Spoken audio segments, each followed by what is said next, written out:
ਲਹਿਰ ਨੇ ਮੌਤ ਦਾ ਐਸਾ ਤਾਂਡਵ ਰਚਿਆ ਕਿ ਦਿੱਲੀ ਵਾਸੀ ਸੜਕ ਤੇ ਹੀ ਆਕਸੀਜਨ ਲੈਣ ਲਈ ਮਜਬੂਰ ਹੋ ਗਏ। ਇੱਥੇ ਹੀ ਬਸ ਨਹੀਂ, ਦਿੱਲੀ ਵਾਸੀ ਸੜਕਾਂ ਤੇ ਹੀ ਦਮ ਤੋੜਨ ਲੱਗ ਪਏ। ਕਰੋਨਾ ਵਾਇਰਸ ਦੇ ਕੇਸ ਇੱਕ ਦਿਨ ਵਿੱਚ 28,000 ਦੀ ਸਿਖਰ ਤੇ ਪਹੁੰਚੇ। ਅਰਵਿੰਦ ਕੇਜਰੀਵਾਲ ਦੇ ਮੁਤਾਬਕ ਜੇਕਰ ਤੀਸਰੀ ਲਹਿਰ ਆਉਂਦੀ ਹੈ ਤਾਂ ਉਹ ਇੰਨੀ ਕੁ ਘਾਤਕ ਹੋਵੇਗੀ ਕਿ ਇੱਕ ਦਿਨ ਵਿੱਚ 37,000 तक केस आ सकते हैं। थर्ड वेव कहा जा रहा है, एक्सपर्ट्स कह रहे हैं कि थर्ड वेव आएगी, कब आएगी, कितनी भयावह होगी, इसके बारे में किसी को कोई जानकारी नहीं है। लेकिन एक जिम्मेदार सरकार होने के नाते हमारी जिम्मेदारी बनती है कि उसकी पूरी तरह से हम तैयारी करें, ताकि अगर थर्ड वेव आती है, अगर बहुत भयानक होती है, तो सरकार उस वक्त जनता के लिए तैयार हो। इसकी तैयारियां पूरे जोर शोर से दिल्ली सरकार के अंदर चल रही हैं और कल लगभग 6 घंटे तक मैंने 2 अलग अलग मीटिंग ली,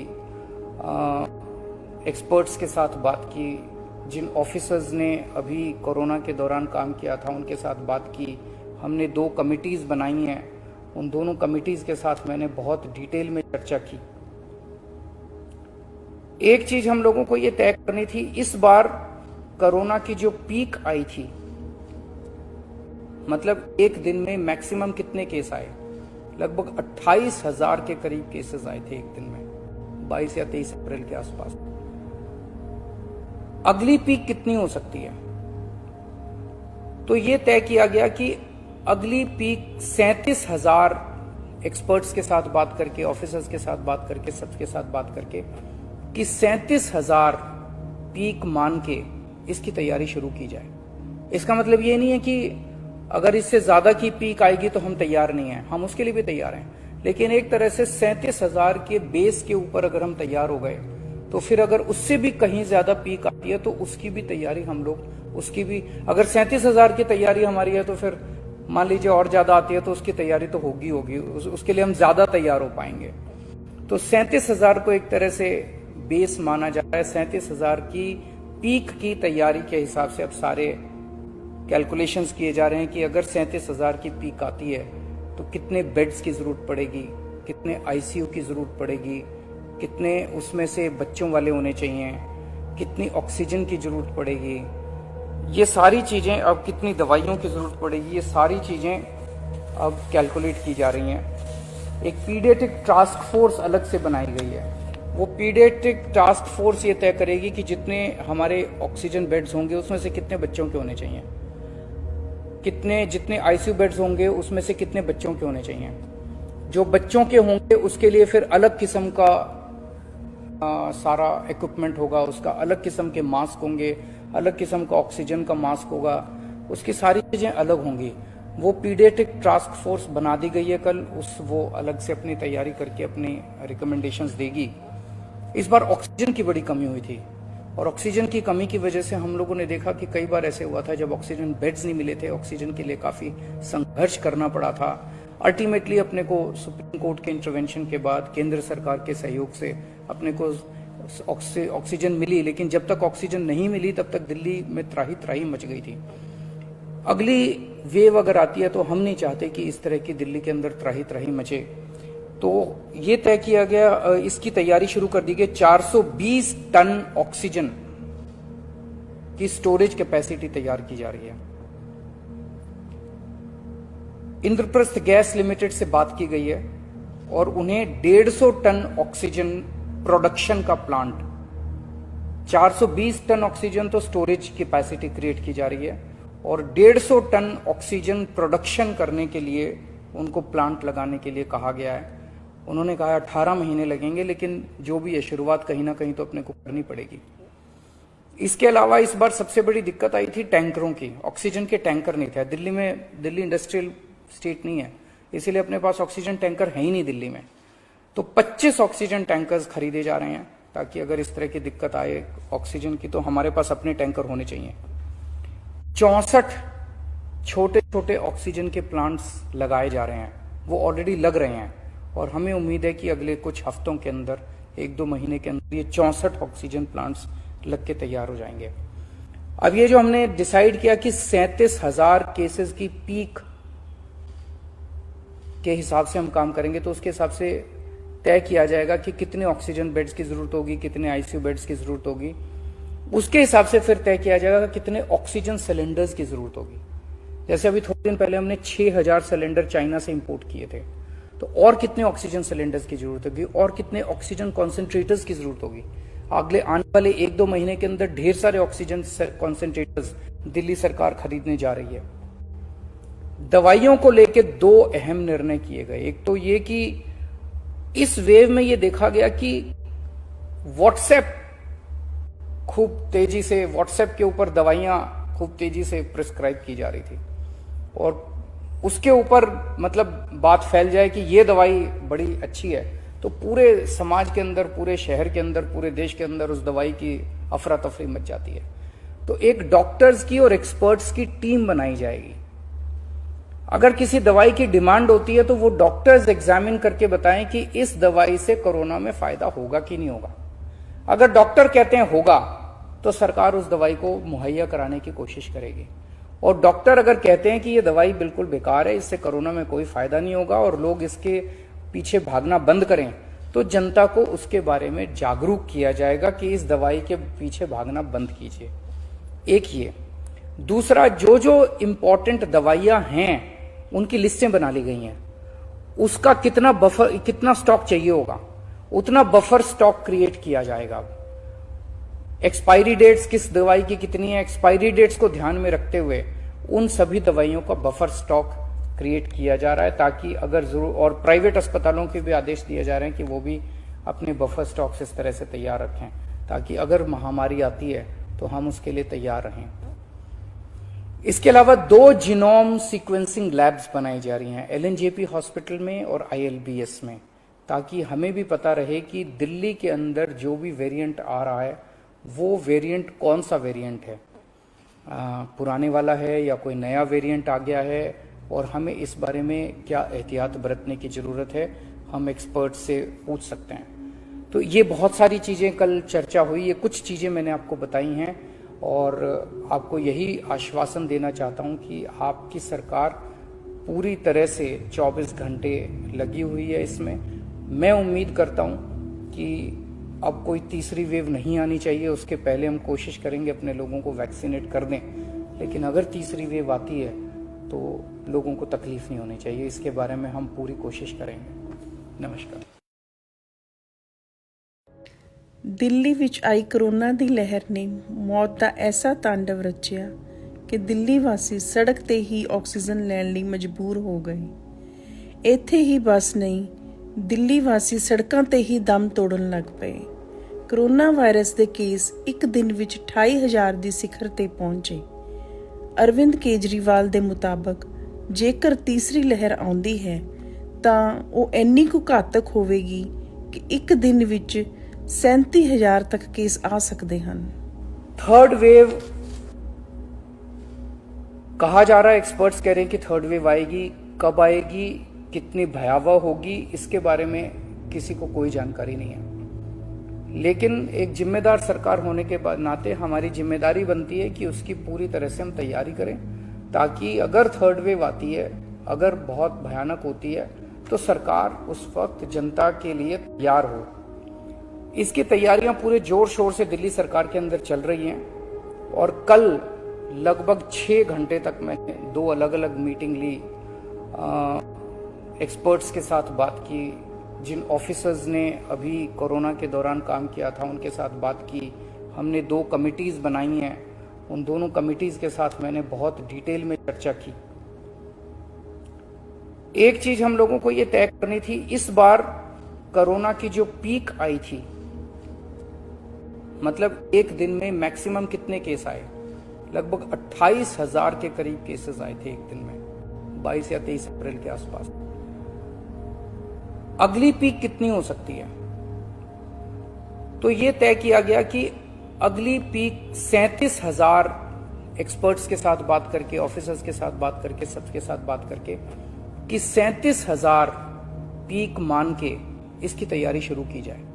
इसका मतलब ये नहीं है कि अगर इससे ज्यादा की पीक आएगी तो हम तैयार नहीं हैं, हम उसके लिए भी तैयार हैं, लेकिन एक तरह से 37,000 के बेस के ऊपर अगर हम तैयार हो गए तो फिर अगर उससे भी कहीं ज्यादा पीक आती है तो उसकी भी तैयारी हम लोग, उसकी भी अगर 37,000 की तैयारी हमारी है तो फिर मान लीजिए और ज्यादा आती है तो उसकी तैयारी तो होगी उसके लिए हम ज्यादा तैयार हो पाएंगे। तो 37,000 को एक तरह से बेस माना जा रहा है। 37,000 की पीक की तैयारी के हिसाब से अब सारे कैलकुलेशंस किए जा रहे हैं कि अगर 37,000 की पीक आती है तो कितने बेड्स की जरूरत पड़ेगी, कितने आईसीयू की जरूरत पड़ेगी, कितने उसमें से बच्चों वाले होने चाहिए, कितनी ऑक्सीजन की जरूरत पड़ेगी, ये सारी चीजें, अब कितनी दवाइयों की जरूरत पड़ेगी, ये सारी चीजें अब कैलकुलेट की जा रही हैं। एक पीडियाट्रिक टास्क फोर्स अलग से बनाई गई है। वो पीडियाट्रिक टास्क फोर्स ये तय करेगी कि जितने हमारे ऑक्सीजन बेड्स होंगे उसमें से कितने बच्चों के होने चाहिए, जितने आईसीयू बेड्स होंगे उसमें से कितने बच्चों के होने चाहिए। जो बच्चों के होंगे उसके लिए फिर अलग किस्म का सारा इक्विपमेंट होगा, उसका अलग किस्म के मास्क होंगे, अलग किस्म का ऑक्सीजन का मास्क होगा, उसकी सारी चीजें अलग होंगी। वो पीडियाट्रिक टास्क फोर्स बना दी गई है कल, वो अलग से अपनी तैयारी करके अपनी रिकमेंडेशंस देगी।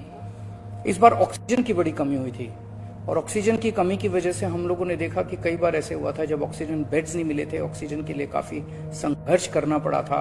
अल्टीमेटली अपने को सुप्रीम कोर्ट के इंटरवेंशन के बाद केंद्र सरकार के सहयोग से अपने को ऑक्सीजन मिली, लेकिन जब तक ऑक्सीजन नहीं मिली तब तक दिल्ली में त्राही त्राही मच गई थी। अगली वेव अगर आती है तो हम नहीं चाहते कि इस तरह की दिल्ली के अंदर त्राही त्राही मचे। तो ये तय किया गया, इसकी तैयारी शुरू कर दी गई। 420 टन ऑक्सीजन की स्टोरेज कैपेसिटी तैयार की जा रही है। इंद्रप्रस्थ गैस लिमिटेड से बात की गई है और उन्हें 150 टन ऑक्सीजन प्रोडक्शन का प्लांट, 420 टन ऑक्सीजन तो स्टोरेज कैपेसिटी क्रिएट की जा रही है और 150 टन ऑक्सीजन प्रोडक्शन करने के लिए उनको प्लांट लगाने के लिए कहा गया है। उन्होंने कहा 18 महीने लगेंगे, लेकिन जो भी है शुरुआत कहीं ना कहीं तो अपने को करनी पड़ेगी।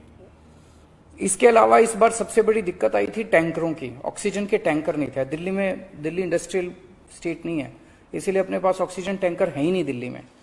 तो 25 ऑक्सीजन टैंकर्स खरीदे जा रहे हैं ताकि अगर इस तरह की दिक्कत आए ऑक्सीजन की तो हमारे पास अपने टैंकर होने चाहिए।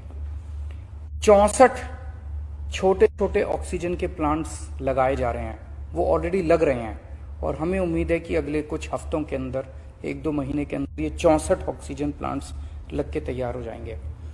अब ये जो हमने डिसाइड किया कि 37,000 केसेस की पीक के हिसाब से हम काम करेंगे, तो उसके हिसाब से तय किया जाएगा कि कितने ऑक्सीजन बेड्स की जरूरत होगी, कितने आईसीयू बेड्स की जरूरत होगी। उसके हिसाब से फिर तय किया जाएगा कितने ऑक्सीजन सिलेंडर्स की जरूरत होगी। जैसे अभी थोड़े दिन पहले हमने 6,000 सिलेंडर चाइना से इंपोर्ट किए थे, तो और कितने ऑक्सीजन सिलेंडर्स की जरूरत होगी और कितने ऑक्सीजन कॉन्सेंट्रेटर्स की जरूरत होगी। अगले आने वाले 1-2 महीने के अंदर ढेर सारे ऑक्सीजन कॉन्सेंट्रेटर्स दिल्ली सरकार खरीदने जा रही है।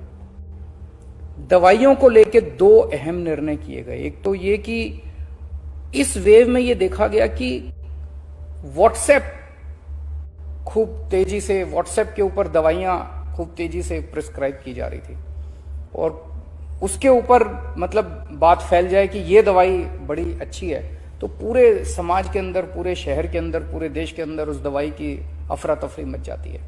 तो एक डॉक्टर्स की और एक्सपर्ट्स की टीम बनाई जाएगी।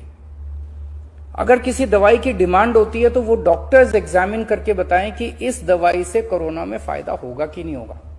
अगर डॉक्टर कहते हैं होगा तो सरकार उस दवाई को मुहैया कराने की कोशिश करेगी, और डॉक्टर अगर कहते हैं कि ये दवाई बिल्कुल बेकार है, इससे कोरोना में कोई फायदा नहीं होगा और लोग इसके पीछे भागना बंद करें, तो जनता को उसके बारे में जागरूक किया जाएगा कि इस दवाई के पीछे भागना बंद कीजिए। एक ये। दूसरा, जो जो इंपॉर्टेंट दवाइयां हैं उनकी लिस्टें बना ली गई हैं, उसका कितना स्टॉक चाहिए होगा उतना बफर स्टॉक क्रिएट किया जाएगा। एक्सपायरी डेट्स किस दवाई की कितनी है, एक्सपायरी डेट्स को ध्यान में रखते हुए उन सभी दवाइयों का बफर स्टॉक क्रिएट किया जा रहा है, ताकि अगर जरूर, और प्राइवेट अस्पतालों के भी आदेश दिए जा रहे हैं कि वो भी अपने बफर स्टॉक्स इस तरह से तैयार रखें ताकि अगर महामारी आती है तो हम उसके लिए तैयार रहें। इसके अलावा 2 जीनोम सीक्वेंसिंग लैब्स बनाई जा रही हैं, LNJP हॉस्पिटल में और ILBS में, ताकि हमें भी पता रहे कि दिल्ली के अंदर जो भी वेरिएंट आ रहा है वो वेरिएंट कौन सा वेरिएंट है, पुराने वाला है या कोई नया वेरिएंट आ गया है, और हमें इस बारे में क्या एहतियात बरतने की ज़रूरत है, हम एक्सपर्ट से पूछ सकते हैं। तो ये बहुत सारी चीज़ें कल चर्चा हुई, ये कुछ चीज़ें मैंने आपको बताई हैं और आपको यही आश्वासन देना चाहता हूँ कि आपकी सरकार पूरी तरह से 24 घंटे लगी हुई है इसमें। मैं उम्मीद करता हूँ कि अब कोई तीसरी वेव नहीं आनी चाहिए, उसके पहले हम कोशिश करेंगे अपने लोगों को वैक्सीनेट कर दें, लेकिन अगर तीसरी वेव आती है तो लोगों को तकलीफ नहीं होनी चाहिए, इसके बारे में हम पूरी कोशिश करेंगे। नमस्कार।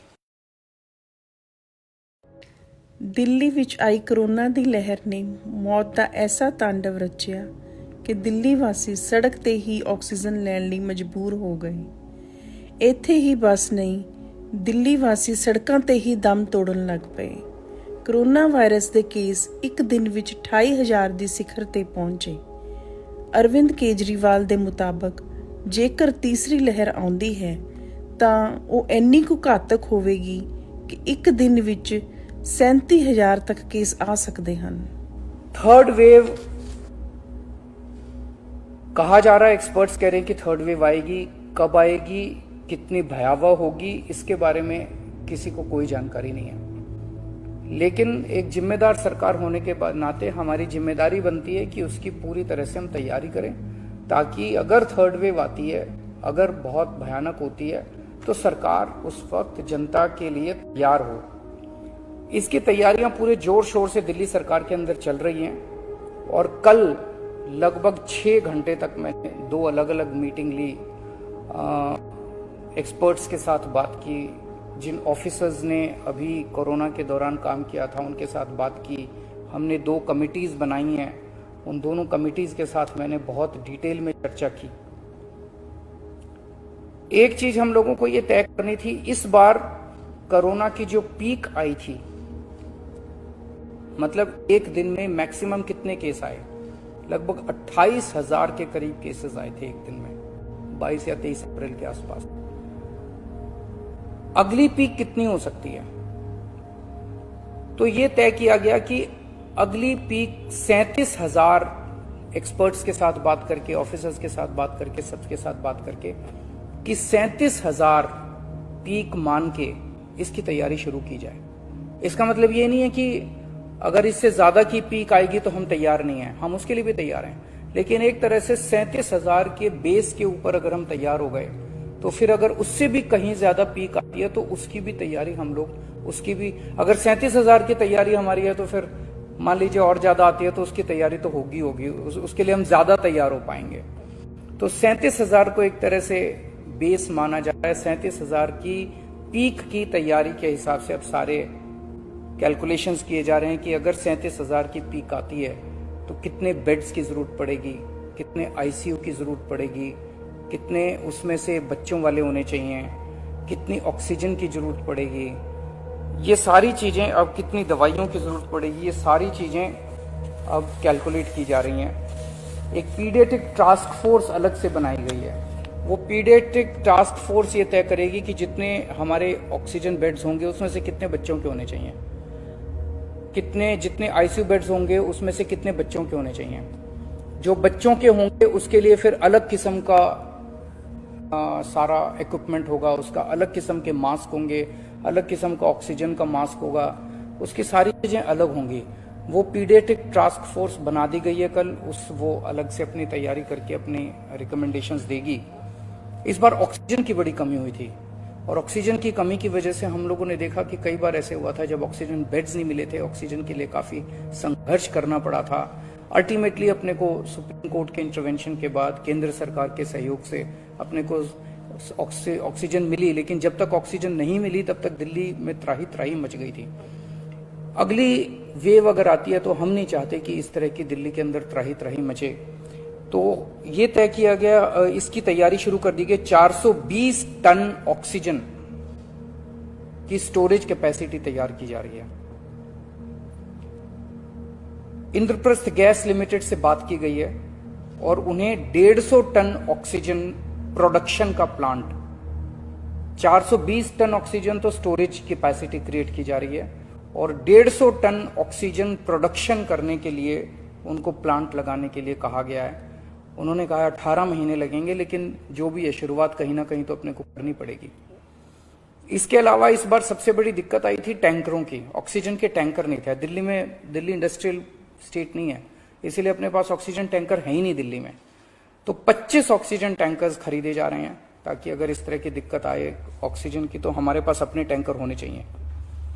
64 छोटे छोटे ऑक्सीजन के प्लांट्स लगाए जा रहे हैं, वो ऑलरेडी लग रहे हैं और हमें उम्मीद है कि अगले कुछ हफ्तों के अंदर 1-2 महीने के अंदर ये 64 ऑक्सीजन प्लांट्स लग के तैयार हो जाएंगे।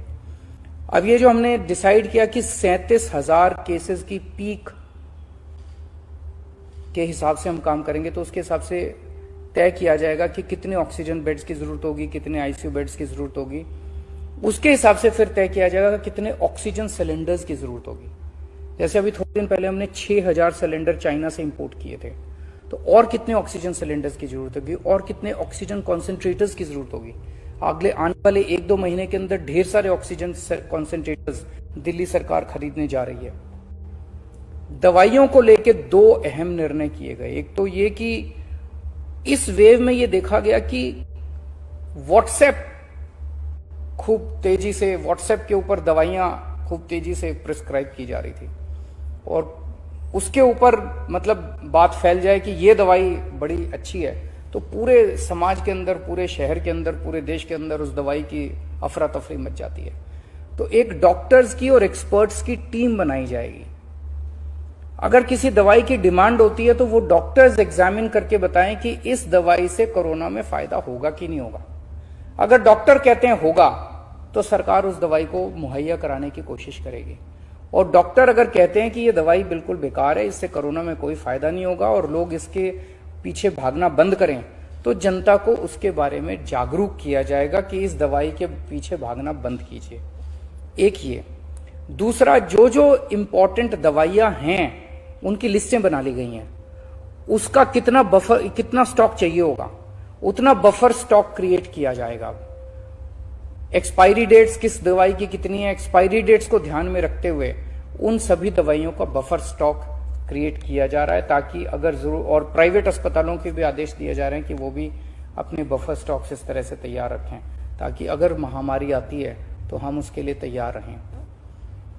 इसके अलावा 2 जीनोम सीक्वेंसिंग लैब्स बनाई जा रही हैं एलएनजेपी हॉस्पिटल में और आईएलबीएस में, ताकि हमें भी पता रहे कि दिल्ली के अंदर जो भी वेरिएंट आ रहा है वो वेरिएंट कौन सा वेरिएंट है, पुराने वाला है या कोई नया वेरिएंट आ गया है, और हमें इस बारे में क्या एहतियात बरतने की जरूरत है, हम एक्सपर्ट से पूछ सकते हैं।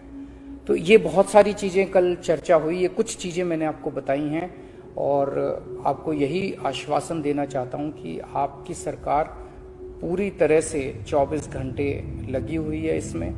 मैं उम्मीद करता हूं कि अब कोई तीसरी वेव नहीं आनी चाहिए, उसके पहले हम कोशिश करेंगे अपने लोगों को वैक्सीनेट कर दें, लेकिन अगर तीसरी वेव आती है तो लोगों को तकलीफ नहीं होनी चाहिए। इसके बारे में हम पूरी कोशिश करेंगे। नमस्कार। ਦਿੱਲੀ ਵਿੱਚ ਆਈ ਕਰੋਨਾ ਦੀ ਲਹਿਰ ਨੇ ਮੌਤ ਦਾ ਐਸਾ ਤਾਂਡਵ ਰਚਿਆ ਕਿ ਦਿੱਲੀ ਵਾਸੀ ਸੜਕ ਤੇ ਹੀ ਆਕਸੀਜਨ ਲੈਣ ਲਈ ਮਜਬੂਰ ਹੋ ਗਏ। ਇੱਥੇ ਹੀ ਬਸ ਨਹੀਂ, ਦਿੱਲੀ ਵਾਸੀ ਸੜਕਾਂ ਤੇ ਹੀ ਦਮ ਤੋੜਨ ਲੱਗ ਪਏ। ਕਰੋਨਾ ਵਾਇਰਸ ਦੇ ਕੇਸ ਇੱਕ ਦਿਨ ਵਿੱਚ 28,000 ਦੀ ਸਿਖਰ ਤੇ ਪਹੁੰਚੇ। ਅਰਵਿੰਦ ਕੇਜਰੀਵਾਲ ਦੇ ਮੁਤਾਬਕ ਜੇਕਰ ਤੀਸਰੀ ਲਹਿਰ ਆਉਂਦੀ ਹੈ ਤਾਂ ਉਹ ਇੰਨੀ ਕੁ ਘਾਤਕ ਹੋਵੇਗੀ ਕਿ ਇੱਕ ਦਿਨ ਵਿੱਚ 37,000 तक केस आ सकते हैं। थर्ड वेव कहा जा रहा है, एक्सपर्ट्स कह रहे हैं कि थर्ड वेव आएगी, कब आएगी, कितनी भयावह होगी, इसके बारे में किसी को कोई जानकारी नहीं है। लेकिन एक जिम्मेदार सरकार होने के नाते हमारी जिम्मेदारी बनती है कि उसकी पूरी तरह से हम तैयारी करें, ताकि अगर थर्ड वेव आती है, अगर बहुत भयानक होती है, तो सरकार उस वक्त जनता के लिए तैयार हो। इसकी तैयारियां